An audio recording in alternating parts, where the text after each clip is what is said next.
Hey guys, welcome to YouTube channel Pallab vlog 01-এ। আজকের ব্লগটা হচ্ছে যে কামর কালীর মেলা যেটাকে বলা হয়। সো আজকে মেলাটা ব্লগ করতে যাচ্ছি, আশা করি আপনাদেরকে ভালো লাগবে এবং সাথে থাকবে। চলেন সবাই মিলে চলে যাই, লেটস গো।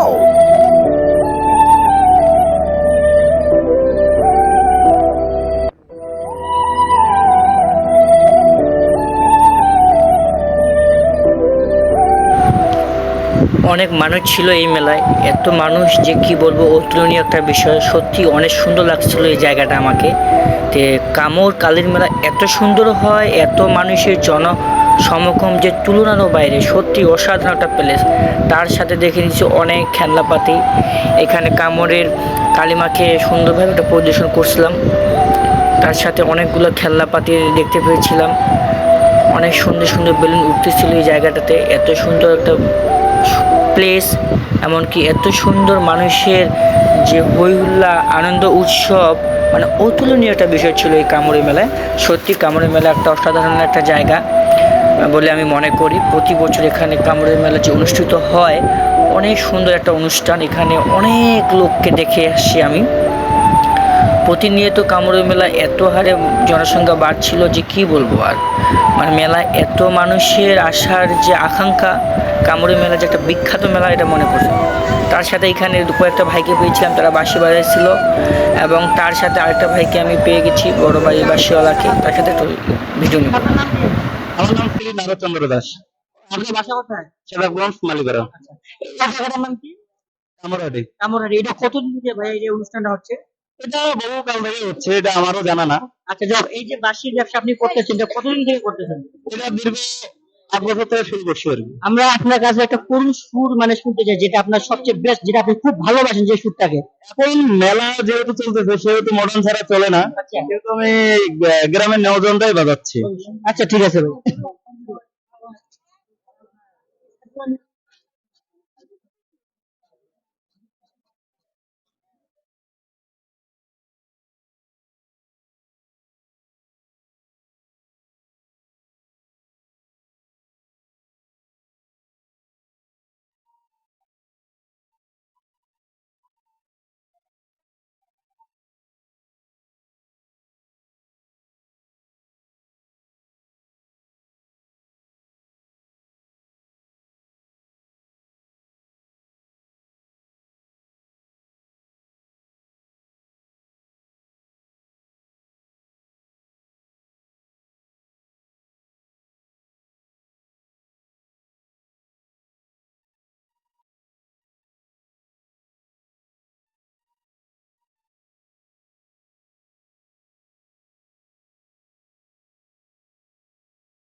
সোনাটা কত নেবে? না, যথেষ্ট বিক্রি করছি, যেটা বিক্রি করছি ওটাই অনেক। মিনিমাম মানে একটা বাঁশির দাম আপনার কত রাখছেন? ক্লাসিক্যাল বাসি মনে করেন 200 টাকা 250 টাকা। আচ্ছা, আপনার আপনার পরিচয়টাকে ভালোভাবে দিয়ে দেন তো। মানে আপনি কেউ যদি বাঁশি নিতে চায়, তাহলে আপনার সাথে কিভাবে যোগাযোগ করবে? যোগাযোগ আপাতত ফোন নাম্বার ছাড়া তো উপায় নাই। আচ্ছা, আপনার নামটা আবার বলেন তো। শ্রী নারদচন্দ্র দাস। আপনার মোবাইল নাম্বারটা বলেন, কেউ যদি বাঁশি নিতে চায়, তাহলে আপনার সাথে যোগাযোগ করবে। 016-234-12-961। তো গাইজ, আপনারা দেখতে পাচ্ছেন নারদচন্দ্র ভাইয়ের সাথে আমরা আজকে যে ব্লগটা করলাম, আপনাদের যদি কারো যদি বাসি প্রয়োজন হয়ে থাকে তো এই নাম্বারে যোগাযোগ করতে পারেন। ধন্যবাদ। মেলায় অনেক সুস্বাদু চপের দোকান ছিল, অনেক সুস্বাদু একটা বিষয়। তার সাথে অনেকগুলো আকর্ষিতজনক খেলনাপাতি ছিল, সেগুলোও শট নিয়েছি, দেখতে পাইতেছেন আপনারা। এমনকি তার সাথে এত সুন্দর সুন্দর বাতি উজ্জ্বল করতেছিল যে মানে কী বলবো, আর এত সুন্দর লাগছিল বিষয়টা যে মনোমুগ্ধকর একটা বিষয়। তার সাথে বলতে পারি অনেক সুন্দর পার্স, চশমা এবং চারিদিকে ভরপুর সব কিছু নিয়ে মনে হচ্ছিল এই মেলাটি। ছোট বাচ্চাদের অনেক সুন্দর সুন্দর খেলনা ছিল, বড়দের জন্য চুড়ি, ফিতা। তার সাথে অনায়াসে বলতে পারি যে কেউ মেলায় আসলে না কিছু নিয়ে থাকতেই পারবে না। মেয়েদের জন্য এত আকর্ষিত চুড়ি, নল পালিশ, এভরিথিং, যেগুলো তত কিছু আমি বলতে পারবো না, কিন্তু অনেক কিছু দেখছি মেয়েদের সাজানো গোছানোর দিক দিয়ে।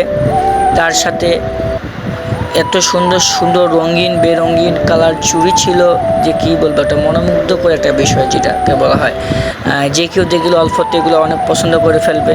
তারপর দেখতে পাইতেছেন অনেক মেকআপ বক্স ছিল মেয়েদের জন্য, অনেক সুন্দর প্লেসটা, মানে কি বলবো, এত সুন্দর সুন্দর দাঁড়ানোর বাটি জায়গায় এই চুড়ি, ফিতা, কানের দুল, অনেক কিছু রাখা হয়েছে কেন, ছোটো বাচ্চাদের কলপ টলপ, মানে কী বলবো আর এতগুলো বিষয়, মানে কিছু কিছু আমরা অজানার বাইরে। তবে সত্যি কামড়ি মেলাটা সত্যি একটা অসাধারণ একটা মেলা ছিল।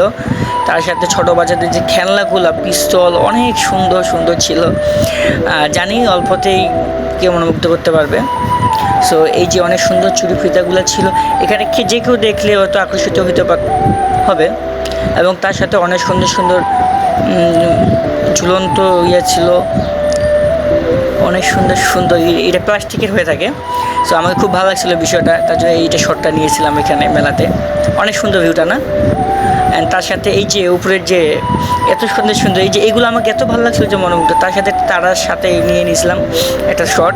সো তার সাথে আমি লেবু দেখতে পেয়েছিলাম, লেবু দিয়ে একটু শরবত খাওয়ার মানে খুব ইচ্ছে ছিল। প্রচণ্ড গরম ছিল, প্রচণ্ড গরমের কারণে আমি বললাম যে ভাই আমরা এক গ্লাস করে লেবুর রস খাইতেই পারি, শরবত। সো তারা বরফ দিয়ে সুন্দর করে লেবুটা চাপ দিয়ে এত সুন্দর করে দিয়েছিল যে কি বলবো, আর খুবই ভালো লাগছিলো, খুব মনোমুগ্ধ। প্রতি বছর কামড়ে মেলা এখানে অনুষ্ঠিত হয়, আশা করি আপনারা সবাই আসবেন, ভালো লাগবে। প্রতি বছর যদি হয়ে থাকে সামনের বছর আশা করি হবে। তা আমি চাইবো আপনারা প্রত্যেকেই এই মেলা একবার কোনো না কোনো একবার পরিদর্শন করবেন। Thank you. হ্যাঁ গ্যাস, অলরেডি আমরা এই কামড়ের যে কালী পূজা মেলাটা, এটা আমরা অলরেডি একদম শেষ করে ফেলছি ব্লগটা। তো আশা করি ভিডিওটা আপনাদেরকে ভালো লাগছে। এন্ড আমাদের চ্যানেল যদি আপনি নতুন হয়ে থাকেন তো চ্যানেলটা সাবস্ক্রাইব করবেন এবং পাশে থাকবেন, বেশি বেশি করে শেয়ার করবেন, লাইক করবেন। ধন্যবাদ সবাইকে।